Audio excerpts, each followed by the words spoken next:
Hello, my name is Senior Master Sergeant Charles Stoyer. I'm the Civil Engineering Operations Manager at 1st Air Force, Air Forces Northern, Tyndall Air Force Base, Florida.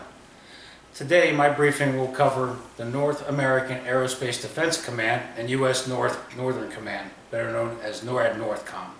The National Security Strategy directs NORAD Northcom to defend, secure, and defeat all acts of aggression by conducting aerospace warning, aerospace control, and maritime warning in defense of North America. At 8:46 on September 11, 2001, we were attacked by terrorists. I'm not sure where you were, but I was a letter carrier in Harrisburg, Pennsylvania, and I was just on my morning rounds at the doctor's office when I walked into their waiting room and I saw the first aircraft hit the tower. I asked the receptionist what was going on, and she didn't know. And shortly after that, we had several people in the waiting room that were just in utter disbelief. That utter disbelief then turned to horror for me, and as the day unfolded, it turned into anger and the feelings of just wanting to have revenge. The mission of NORAD Northcom is to go ahead and to take away that terror, fear, and those feelings that those people tried to instill in Americans. Let's go ahead and take a look at the overview of our briefing here today, and then we're going to look at the significant milestones of the history of the command, and we're going to take a look at the 3 mission sets that we fly every day, which is a 24/7, 365 aerospace control alert, the Defense Support to Civil Authorities, or DSCA, and a theater security cooperation we have with Mexico. And we threw in the last one there, the Santa tracker that NORAD does every year. Let's go ahead and take a look at the early years of the history of the command. In 1947, the Air Force separated from the Army Air Corps and formed its own service. As the Cold War started ratcheting up during those early years in the 50s, the Air Force saw a need to go ahead and provide the Air Defense Command for the continental United States, securing its borders from long-range bomber missions from the Russians.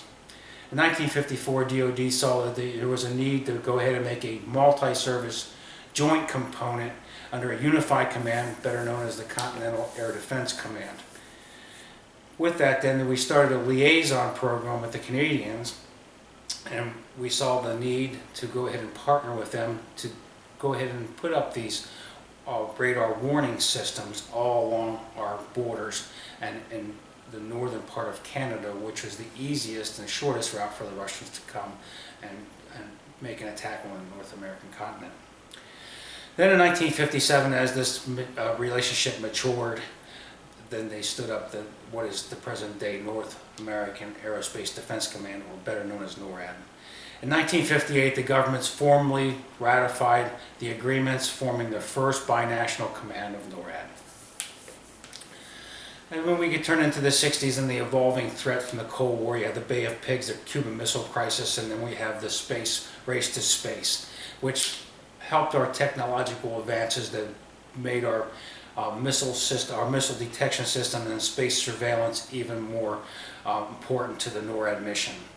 During the 70s then, and with the threat of intercontinental ballistic missiles and longer range threats, we wanted to continue to upgrade those radar systems. And then we also saw the need that we needed a command and control communication center in the event of an all-out nuclear war for our Department of Defense and for the President to fall back to. Then in 1980, President Reagan signed into law the war against drugs. And with that, then tasked NORAD to track and detect aircraft moving across borders that would be taking part in narco trade and human trafficking. Post-Cold War, the fall of Berlin Wall then saw some of that escalation of nuclear threat decrease, but we also saw then that we had a chink in the armor, and that we were having a difficult time detecting threats under 10,000 feet. So there was an Aerostat program, which is pretty much a tethered blimp with a radar capability that can detect movement under 10,000 feet. So this isn't something else that we put into, incorporated into the NORAD mission at several locations along our borders. Then, after the terrorist attacks on 9/11, Congress passed Operation Noble Eagle, which is several fighter wings all across the country that can scramble a jet within minutes anytime that our Eastern Air Defense Sector or Western Air Defense Sector detects an aircraft off of its flight path or enters a restricted airspace. And we also go ahead and we plus up personnel and security during national special security events such as the G8 Summit, the State of the Union Address, Super Bowls, any place, any time the large masses of Americans go in one place and become a soft target. Then in October 2002 is the first time since George Washington that we've had one single commander to command all the troops under the continental United States with the stand-up, the U.S. Northern Command or NORTHCOM. Let's move on to the mission sets of what we do every day. And once again, this is where we should have a better feeling that the events of 9/11 could never happen again on these soils.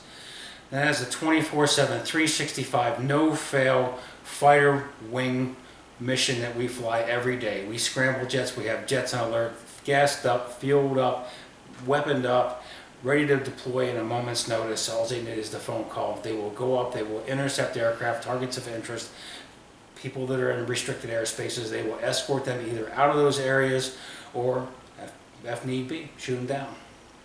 Let's move on then to the defense to support the civil authorities, where we go ahead and we partner with the lead federal agency. Most of the time it's the Federal Emergency Management Authority, FEMA, and let's take for instance Superstorm Sandy. While Superstorm Sandy flooded a lot of low-lying areas and subway systems in New York, and they didn't have the pumping capability, so they turned to the Department of Defense and said, do you have this capability? And yes, we did. So we deployed personnel there to go ahead and the mission there is to mitigate the loss of life, limb, or property. Then we have the Theater Security Cooperation Agreement with our southern partners in Mexico. And this is a partnership that helps to mitigate the cross-border traffic of narcotics and people. And it also helps our border patrol enforce those border at a higher degree. Then there was a local newspaper in 1955 that published the wrong number for children to be able to call in and talk to Santa Claus. Inadvertently, that was the red phone at NORAD's command at Air Force Base in Colorado. Since then, we've been providing volunteers that track Santa's movement on Christmas Eve ever since. I've included the website here. It's something that I've been doing with my children for years, where you can get on the 1st of December. There's games, and it shows you the activities that are going on through the month of December and the busyness of the elves. And then once Christmas Eve comes, you can watch Santa Claus start his trek and go all across the world and delivering his gifts and packages and bringing joy to children all around the world. Really neat website. I encourage you to do it. It's really something that we just do with volunteers every year. So please, if you get a chance, go ahead and do that. So let me go ahead and summarize what we talked about here today. First, we talked about the mission of NORAD and NORTHCOM, and since NORAD's been doing this in one shape or form or another since 1951, we do detect and deter and defeat any threat to the continental United States. Defense to support the civil authorities, where we would go ahead and we would assist FEMA or other federal lead agencies in the assistance of getting people back to normal after a man-made or a natural disaster. Then the enduring partnerships that we have with the Theater Security Cooperation Agreement with Mexico, and our partnership through NORAD with Canada to go ahead and to keep North America safe. And lastly, the NORAD Santa Tracker. Please go ahead and tune in this Christmas time and see about tracking Santa and his travels. Thank you very much. I appreciate your time today.